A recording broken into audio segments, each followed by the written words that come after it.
Good morning সকলকে। আগের এপিসোডে আমরা পৌঁছানো পর্যন্ত দেখিয়েছিলাম আমাদের হোমস্টেতে। তো আজকে সকালবেলা থেকে শুরু করলাম, কারণ কালকে এসে ভীষণ লেট হয়ে গেছিলো এবং আমরা খাওয়া দাওয়া করার পর ঘুম দিয়েছিলাম, ভীষণ টায়ার্ডও লাগছিলো।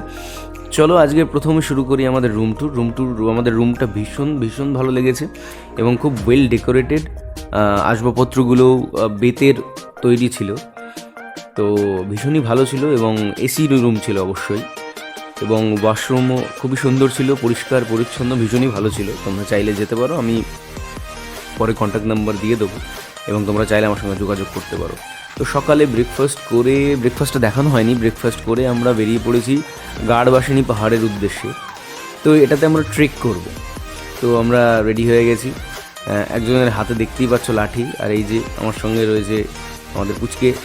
তো আমরা সবাই মিলে গাড়বাসিনী পাহাড় ট্রেক করব।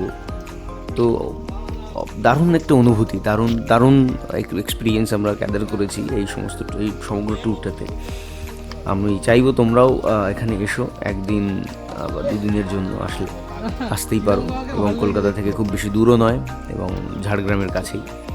তো আমি পুরো ডিটেলস, তোমরা যদি কন্ট্যাক্ট করো আমি পুরো ডিটেলস তোমাদেরকে দিয়ে দেবো। তো আমরা এখন উঠছি গাড়বাসিনী পাহাড়ের ওপরে, এবং ওপরে নাকি একটি মন্দির আছে এবং মন্দিরের পিছনে গুহাটা রয়েছে।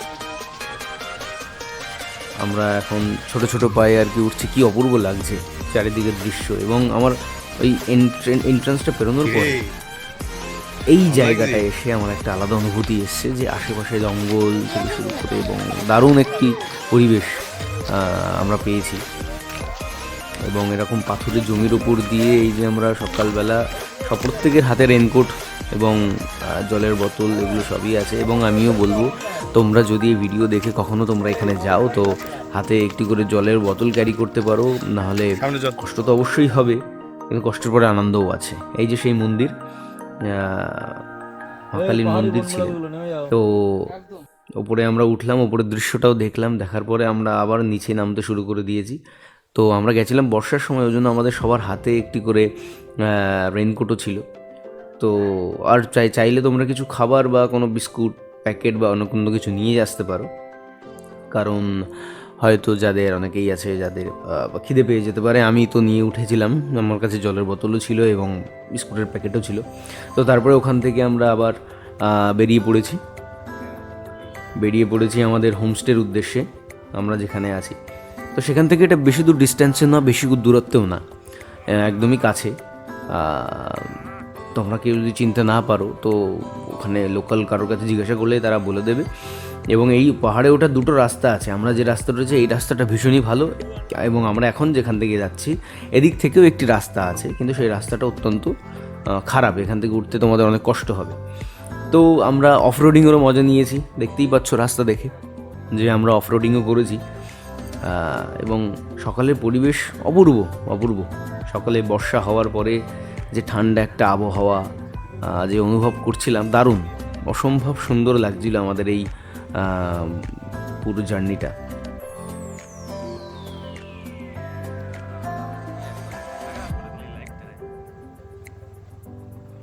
দারুণ অফরোডিং করেছি আমরা কিছুটা জায়গায়, কারণ এখান থেকে হোমস্টে যাওয়ার কিছুটা পথই এরকম অফরোড আর কি বলতে পারো।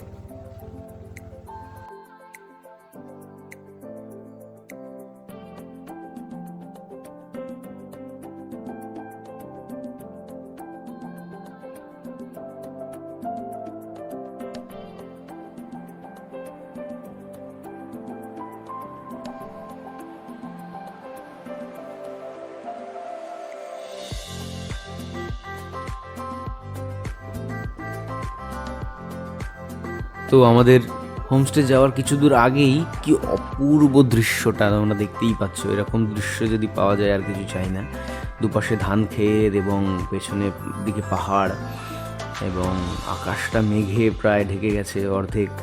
অপূর্ব এবং আকাশে সাদা বেজে তুলোর মতো একদম মেঘগুলো জমে আছে, এবং সেটা দেখতে অপূর্ব লাগছে। আমার তো ভীষণই ভালো লাগছে। তো আমি চাইবো তোমরাও এই সৌন্দর্য উপভোগ করো। তোমরাও চাইলে বর্ষার সময় একবার এসে ঘুরে যেতে পারো। অবশেষে আমরা আমাদের হোমস্টেতে ফিরলাম। হোমস্টেতে ফিরে ব্রেকফাস্ট করার পরে বেরোনোর সময় আমরা দেখছি ভীষণ পরিমাণে বৃষ্টি। তো পরে আর ভিডিও করা হয়নি, তার কারণ প্রচণ্ড পরিমাণে বৃষ্টি হচ্ছে। আমরা রেনকোট গায়ে চাপিয়েই আমরা সমগ্রটা বাড়ি ফিরেছি এবং বাড়ি ফেরার পথে দক্ষিণেশ্বরের মন্দিরকে মাকে প্রণাম জানিয়ে আমরা বাড়ি ফিরেছি, কিন্তু ভিডিওটা সেভাবে করা হয়নি পরবর্তীতে। তো চলো আজকের জন্য এইটুকুই, পরে দেখা হবে, টাটা।